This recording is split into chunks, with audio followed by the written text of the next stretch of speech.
Hello everyone, it's Ryan again at Dark Winter Moon, and today I wanted to talk about, you guessed it, Ritual Regalia.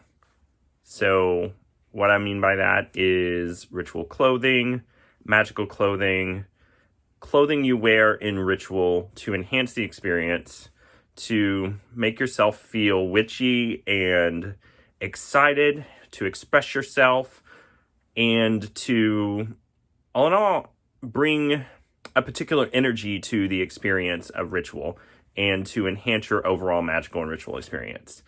So before we go into a lot of detail about that, I have an announcement from my assistant Ryan. So here he is. Hello, all ye lovely witches and seekers. Let's talk real quick about the community that I'm wanting to build. We already have great seeds planted with my YouTube channel, my Instagram, some of the questions I get on my website, but I want to bring it all together, and I want to do it in a way that's organic and where we're all learning and teaching and commenting and talking together, while at the same time providing me a way to keep doing this for you all and with you all. And so I have just launched or relaunched my Patreon with a whole bunch of new tiers and freebies and giveaways and discounts. The really cool thing too, though, is that in the process of launching my Patreon, I have also created a Discord server. So now we have a space where we can all come together and we can talk about sigil craft and magic and connecting with deities and the tarot and divination and really anything in the spiritual and witchcraft realm that we want. So please connect with me on Patreon. It's Patreon/DarkWinterMoon, and take a look at what I've got to offer there. And that way you can get access to my Discord and we can have some of these great conversations and we can continue to build this great community. So again, thank you all so much for your support. I'm excited to see where this goes and how we grow together. And so blessed be. Mwah. Love you all. Why, thank you, Ryan. That's great. So let's get back to our topic. Why do we want or need to wear clothing in ritual, or specific clothing in ritual? Well, at the end of the day, we don't have to wear a specific clothing in ritual. But here are the reasons why I believe, and I feel, and I have experienced that clothing in ritual is a very important component. To me, one of the most important reasons to wearing specific clothing in ritual goes back to the ideas of sympathetic magic. So what do I mean by that, in case you're new to this channel? Sympathetic magic is essentially broken down to mean like equals like. So let's say that you're celebrating Mabon. You may want to wear something that reflects the color of wine, because Mabon is the second harvest and is the wine harvest. So not only does it connect you with the energy of that specific holiday or ritual, it also helps you resonate magically with one of the things you're celebrating or enhancing in that ritual, which is the second harvest or the wine harvest. Now, you might add to that specific costume autumn leaves, or you may have a gourd hanging about your belt, or there are lots of different ways that you can bring sympathetic magic into your ritual by what you wear on your body. So another reason that I think that wearing ritual clothing is important is because it shifts your mindset. If you have specific clothing set aside for ritual purposes, then just by the act of putting on those pieces of clothing or those items, you're starting to shift your perception into a more ritual state. And this is only enhanced if you tend to pair certain ritual costuming or ritual regalia to specific holidays or occasions. And by the way, don't worry, I'm going to show off to you all some of the pieces that I've been able to collect over the years for those specific occasions. And I have had the wonderful good fortune to have a mother who is a seamstress. And so she has made a lot of my regalia or my ritual clothing. And so there's no reason too that you can't do this on a budget because of like equals like. You could simply, from going back to the example of Mabon or the second harvest, which is the wine harvest, wearing just a simple strip of fabric that's in a wine color as a sash or as a scarf, it is something that you can do. So by no means do you need to spend a lot of money to do this. Like I said, I've just had the good fortune over the years that I have a mother who sews. So let's get back to our initial subject, our initial question. Why do we don ritual regalia or witchy clothing, ritual robes, etc.? Another wonderful reason in my experience that really resonates with me is it's a form of expression. I often feel more comfortable wearing a cloak than I do other clothing, and so that's a component. And when you're in ritual space with other people that feel comfortable expressing themselves in that way, it not only breaks down any anxiety you might have, but it also connects you with the community of people that you're practicing with. So like I said, it's a form of self-expression. I feel great when I can step into a ritual in clothing that I have set aside for that occasion. It shifts my mindset, it connects me with my community, and it is a lot of fun.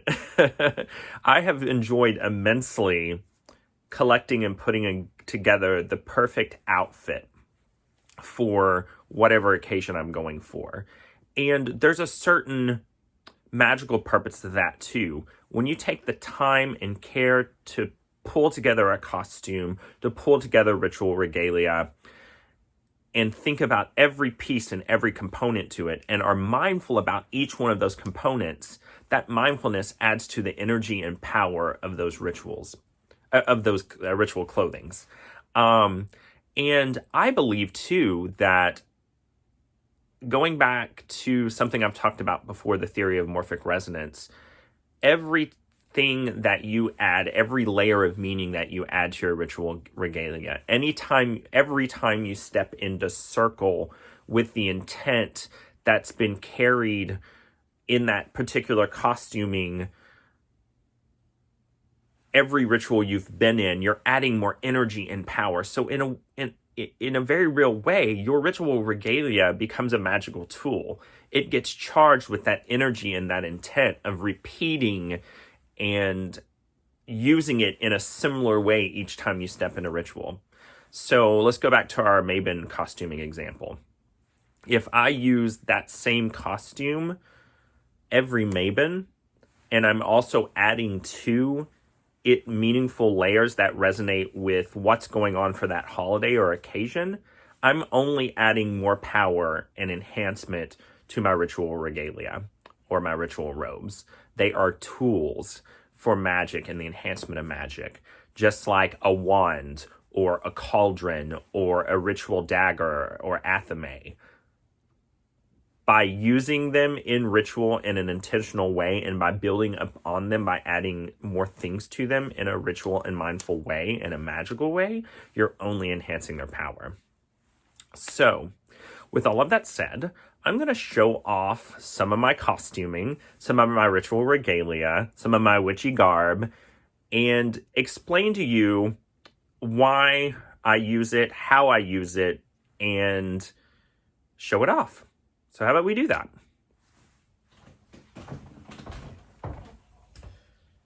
So this is the first costume, the first ritual regalia, the first witchy garb that I ever really had, besides something I bought at the store. This is a cloak that, like I said, made by my mother. It was originally made for Samhain, has a green lining. It's made from wool, so it's really warm in the winter. And that's another thing, ritual garb, especially if it's layered like this, it's really warm, especially in the winter. And it also keeps the elements off. So if you're hardcore and doing ritual in the rain or snow, a cloak is a wonderful thing to have. So one of my favorite pieces are these wonderful boots. They have gotten me through many trek in the wilds. And yeah, they've been great, and they fit this costume. This is the one that's most complete, I feel like, of all the ones I have. I have this great piece for my athame, very useful too in ritual, to be able to have a place for everything. I also have this little pentacle flask that's really great for any sort of ritual libations that you might need to carry on your person. Have a nice little pouch that can contain things like lighters and essential oils, incense, that sort of thing. So yeah, a lot of this is very useful. But yeah, I'll show you these in a little more detail. We've got the athame holder right here with its nice little pentacle. You can pull that out. We've got our flask. Oh, and of course the belt. That helps a lot. And the container. So there you have it. And one thing about ritual garb is it's also fun. It adds to the merriment. You can be whoever you want to be, and it's great. And so here is the next one. So if you hadn't guessed already, these are my Yule robes, my Yule Ritual Regalia, my Yule Witchy costume, if you will. Yes, there is a bell on the end of the hat. There is a funny story. No matter how much interfacing my mother put in the hat, it would not stand up. So, like, this needs a bell. So, and it is as ridiculous as it sounds. And I'm able to interchange some of the other pieces that I have to go with it. And the funny story about this one is when I chose the fabric for this, my mother was literally like, "Are you sure you want these colors?" But I was like, "Yes, absolutely, I'm sure I want these colors." So the feeling was that I was going on an intuitive feeling when I built this costume. And it was that I wanted to evoke the spirit of misrule, the spirit of Yule, kind of the jolly, silly, fun, perhaps a little drunken, jester type aspect to the celebration. It's the midwinter holiday, it's the darkest point of the year, the longest night. So you want some joy and frivolity in that to come out and shake people out of their malaise and their winter blues. And so a funny story about this too is I tend to have drank too much when I'm wearing it. And the joke is, especially if you're a gamer, you get this, that these robes have an AoE +5 of drunkenness around them. So yeah, so I'll get a little closer, kind of let you see me walk, turn. So another thing about me is I love clothing, in case you can't tell. It's part of my artistic and magical expression, and it just gets me in the mood for whatever holiday that I'm celebrating. These colors too are evocative of ivy and holly, which are also very intensely associated with the holiday of Yule. The only thing I don't have with this costume is mistletoe. I probably need to pin a sprig on me, but it's really hard to find. So now, speaking of Mabon, here is my Mabon costume. It is a wine-colored velvet. That's actually part of my Renaissance costume, but that's the great thing about this. You can interchange things too. And this is also the first one that I haven't worn the belt, and I wanted to show you very simply. You can use just a cord that you can buy at any craft store, and I've tied it in a square knot to hold it around. Now it doesn't work to hold anything that you want to carry with you, but that's not always a big deal. So you can do this relatively easily by reusing other pieces and having a cord. And so Mabon, of course, again, wine holiday, second harvest, we've got that. And the gold seemed appropriate, but you can also change out the color to whatever you want. That's another thing I love about having a cord, is that you can make it whatever you want. You can do whatever color you want. So do a little spin for you. Let's see what's here. And there you go. And so we move on to the next one. And so next we have this colorful number. Now, I do apologize because it is wrinkled AF. This one's really hard to keep from wrinkling. This one's one I often wear at Midsummer or even Lunasaw, as you can guess by the colors. And it's got a little turn down here. The great thing about these two pieces together is they're made from broadcloth. It's a relatively cheap fabric. Fairly simple and easy to put together. Yeah, again, thank you, Mom, for being such a wonderful, talented seamstress. Also have my little belt here, and I'll give a little bit of a spin for you all. And I'll come a little closer so you can see that it's the broadcloth et al. And there you have it.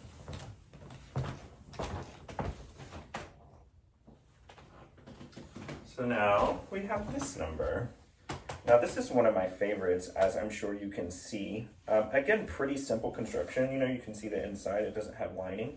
A little more quality fabric here, but still worn over this simple broadcloth smock.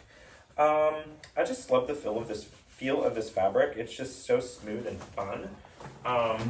And as you can see how it flows here. Love the cut. It's just a great piece. Often wear this one for really any sort of summer ritual. Both the one I showed before, the yellow, and this one are very much for me associated with Apollo. So in some ways, these are kind of my Apollo priestly robes, but not officially. So yeah, there you have it. I'll do another runway strut for ya.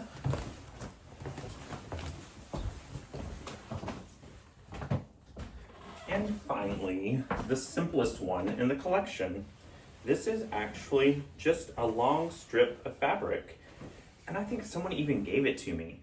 The reason I'm not trying it on is because it can be very revealing, as you can imagine.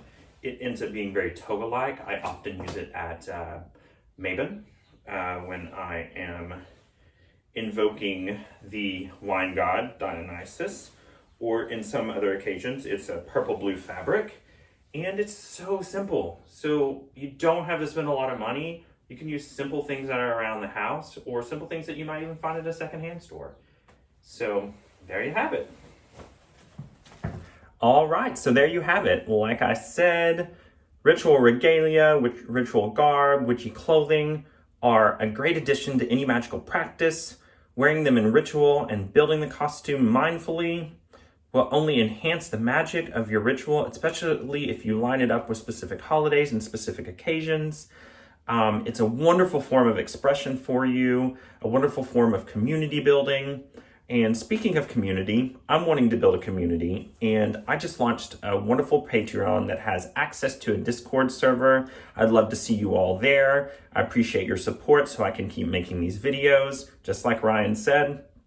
And yeah, so I love to read your comments, so please comment. Likes and subscribes obviously are super important and super helpful to me, and I value and appreciate you all for watching and everything that you bring to this community.